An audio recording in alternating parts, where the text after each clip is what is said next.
Artists throughout history have always looked for a muse. And although talent and creativity flows differently within each individual, inspiration often dances around in many different places. A muse is more than an artist lover. She is the reason the relationship becomes an artistic vision. Van Gogh, Picasso, Toulouse-Lautrec, Monet, Manet all had one muse in common, the Green Fairy. Also known as Absinthe, she continued to play an important role in a few fine art movements such as Monet's Impressionism, Matisse's Post-Impressionism, and Picasso's Cubism. To this day, many report that the drink provides a psychoactive effect. I was like everyone else. I was, okay, there's something in this that's weird. There's something in this that's poisonous, hallucinogenic, deleterious. I want to know what it was. I want to know what it is and how much is present. Through the absinthe, I would invent characters, I would invent sketches, I would invent stories, I would invent realities. The question, the subjective matter really, is how much effect did this have? Did this psychoactive effect have? It's not like taking a tab of LSD or snorting a line of decent cocaine.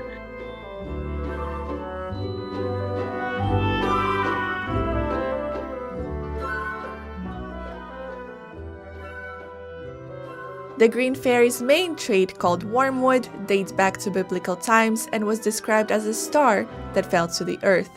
Also known as a bitter herb, Bible scholars consider the representation of the word as being a bitterness that will take over humanity during troubled times. But it is its component thujone that caused hallucinations and was heavily present in the liquor, which was made poorly and started gaining popularity at the beginning of 19th century France.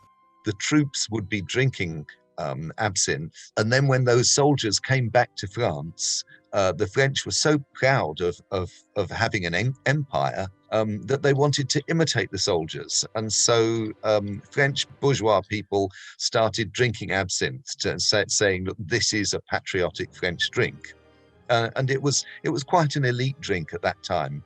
But it developed, particularly because industrial processes allowed alcohol to be made very, very cheaply. And what was produced was an extremely potent drink, which was much more powerful than people were normally used to. However, the drink fully took over France towards the end of the 19th century due to crop failures of the vine pest. As one of the world's main wine producers, the country began to lose its national drink, causing absinthe to take center stage. And so people who had been drinking wine in the past ended up drinking absinthe. And they were therefore jumping not just from one drink to another, but from a relatively weak alcoholic drink to a relatively strong alcoholic drink. And it was also said that in addition to its alcoholic content, that it had a hallucinogenic property, and that created changes in society. Basically, the root of the problem is at a time when there were no food and beverage quality laws and everything was buy at your own risk. Whenever you have something that becomes popular and trendy, something that can be expensive to produce, there's always a desire to make cheap fakes.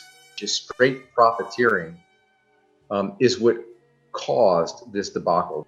There are eras in history that are frozen in time. One of those is the Belle Époque, a period of high artistic and cultural developments in 19th and 20th century France, when the golden age of artists who lived in the country were under the hypnosis of the Green Fairy. So there was this very accessible relationship between the arts with absinthe as a kind of cultural symbol, less the actual kind of alcohol abuse. It's typically associated with hallucinating, which is, largely now somewhat disavowed in science, that absinthe causes you to hallucinate. But there is a certain transformative element or idea behind absinthe. To drink absinthe is not just to get intoxicated. To drink absinthe is to have some set of kind of extra experience that takes you into a beyond, wherever that is. Author Oscar Wilde once said that a glass of absinthe is as poetical as anything in the world. He questioned the difference between a glass of absinthe and a sunset. But to understand how absinthe came to be one of the most revered and most controversial drinks of all time, we must discuss its connotation within the idea of creativity. I think as far as anybody is able to take down a barrier to start something else, creativity never ends.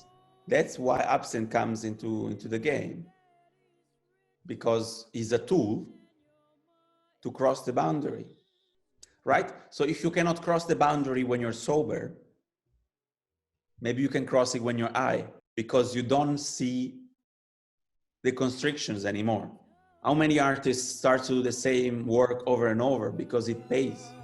A prominent muse of Art Nouveau's masterpieces, the lifestyle of artists is also one of the many curiosities to why absinthe has played an important role in one of the most famous artistic eras. One of the things that the Impressionist artists had in common, and particularly the post-Impressionists like Van Gogh and Gauguin, was that they were poor. When they wanted to drink and enjoy the bohemian lifestyle, which was devoting themselves to art and to some extent to pleasure, the development of their own personalities, the drink of choice was very often absinthe. And so it wasn't necessarily absinthe which was making any difference to their art. It was just absinthe was entering their lives. Absinthe was very often depicted with poets and with artists, and it definitely had some kind of a stimulant effect, which it could be said was to do with its hallucinogenic properties and nothing to do with the alcohol. Connecting old and new, despite other types of hallucinogenics being available today, absinthe remains in the art scene. And as artists continue to inspire themselves daily from their lifestyle, Carl is just one of them who continues to grow their own wormwood in a little picturesque garden in the center of London. Do you consume it like on a... Yeah. Probably a bit too much. I think I resisted this because it feels quite cliche before. This notion of artists needing, I don't know, drugs or drink or a muse as the source of their craft is a very kind of, I'm not sure how I feel about this idea. In a way, it's quite odd and outdated, but I also massively prefer it to the idea of the individual as the source of inspiration. The flavour of it, that kind of mixture of the kind of alcoholic kind of sink that you get because it is so strong, mixed with the kind of stimulants that come from being woken up by the herbs and the kind of pull of the strong alcohol, I find really amazing. It's kind of quite, there's moments where it's amazing and then you pass out or something, but like it's a wonderful drink, isn't it? Just like any other type of alcohol, this one is no different from helping to take the edge off in social situations. But the Green Fairy has the ability of nourishing artists with an extra spark of imagination. Being the kind of naive, shy, recluse artist that I am, absinthe takes away some of those inhibitions. It is a lubricant for being more open and more trusting and more yourself. It removes some of those reservations within the artist, and what we know to be the stereotype of the artist is this kind of self-destructive recluse that is a romantic in their very ideas of themselves. After inspiring artists for many years, today some of them use the drink as a material in their brushstrokes. I'd always been very wary of sculpture. It kind of related to the human too much, and it didn't change. But then I realized that depends on the material you use, and I got very fixated on absinthe. As a sculpture, it doesn't stay, it doesn't have that kind of eternal lasting thing, and it can evaporate, it can go into bodies, it can spill, and the porosity of any liquid helps break down the human. With absinthe, it's even more extreme, obviously. As a material, it was very slippery, both like actually as a liquid and as something that if you were to drink it, you'd kind of lose yourself a little bit or a lot. But then all the meanings and associations within it all fought each other and slipped over, and nothing really stuck. So it felt like quite a gothic form, like overripe with meaning. Carl's work consisted of the drink tasting that marked the opening of the debut bottle of their home distilled absinthe. It can be perceived as a performance in which the absinthe's manufacture and prehistory was divulged. These are all kind of leftovers and relics from an exhibition I did in 2018 where I was making absinthe in the gallery space. So the show went on for about 2 months, and at each stage of the production of absinthe we kind of had a separate sculpture and a separate little event to kind of commemorate it and ritualize it. So this was the first thing we did, and then I also put a couple of other wormwoods in it. I put mugwort, which is like Russian wormwood, which the word for it in Ukrainian is Chernobyl, so I was kind of interested in that.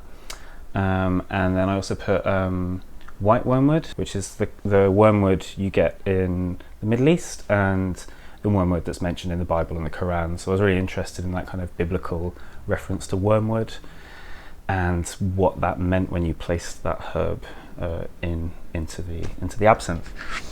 Strained out the herbs, strained out the liquid, and then we tasted it all and sang a range of drinking songs, added water and sugar to it, and that was the exhibition.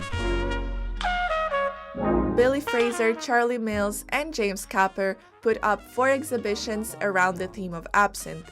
By inviting artists to come participate, they wanted to showcase a more hybrid and sometimes inexplicable side of London's emerging art scene. Taking place in a pub, each presentation consisted of artists using different mediums and styles.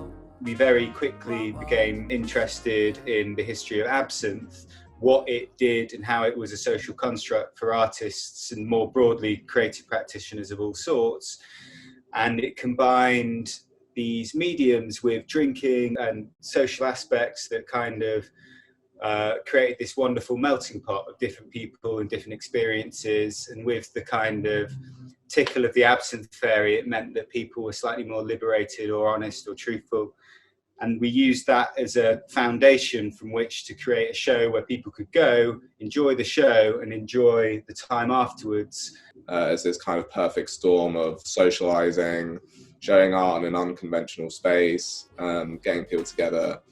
Having his work as the centerpiece of the exhibition, Luca Bossani and his art partner Tom Ribot wanted to create something interactive which immersed the audience into the artwork. I've been invited to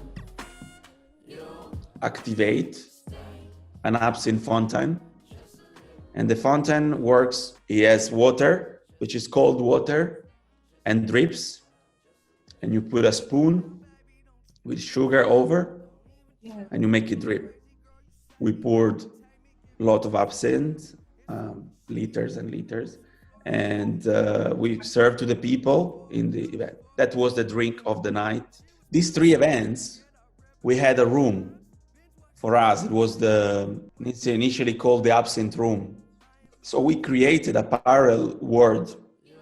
But to exactly understand the idea behind the creation of this absinthe room, we need to realize that the art was only accessible to certain chosen individuals. It was the climax of the exhibition and no one knew how to get into this room, and there was a different ticketing system every show, and there was this kind of secret buzz that you could get into this room and have this sensory experience that tapped into sound, taste, imagination. The unknown is always what we're most eager to find out. The liquor that caused hallucinations and inspired some of the greatest artistic works is made out of a combination of anise, fennel, and the wormwood Artemisia absinthium. But the truth is that well-made and authentic absinthe does not have a psychoactive effect. So how does science exactly explain the visions that people reported? Everything that I had read suggested that there was something wrong with it. Now, working as a chemist, I wanted to know exactly what that was. That caused me to take a step back, and instead of following, cultural beliefs, to rewind, go back to the beginning, and let the science do the talking. And when I was analyzing all these samples, I just kept coming up with nothing. There was nothing wrong with them. The Green Fairy is dedicated to those who love extravaganza as much as to those who are looking for the weird and twisted things in life. Throughout its existence, it has inspired hate, love, and intrigue. It transformed into a mythological being just as it became a muse to the bohemians of society.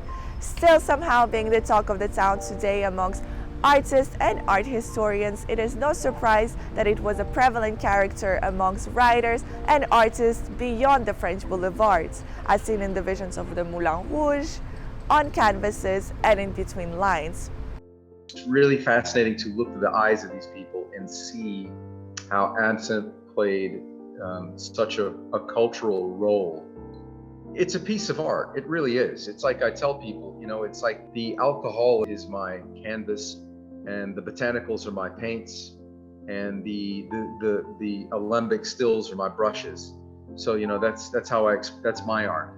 It's got so many different ideas in it that are often quite contradictory, but then you inspect them and the ideas kind of evaporate.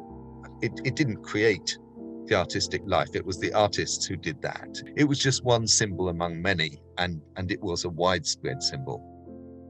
Despite artists being known for imagining and creating works out of the fabric of human reality, we need to realize that they are often inspired by their daily life. Oscar Wilde envisioned each glass of absinthe bringing you a step closer to reality. With the first one, you start to see things as you wish they were. After the second, you see things as they are not. Finally, you see things as they really are. And that is the most horrible thing in the world. Or others would say, most interesting.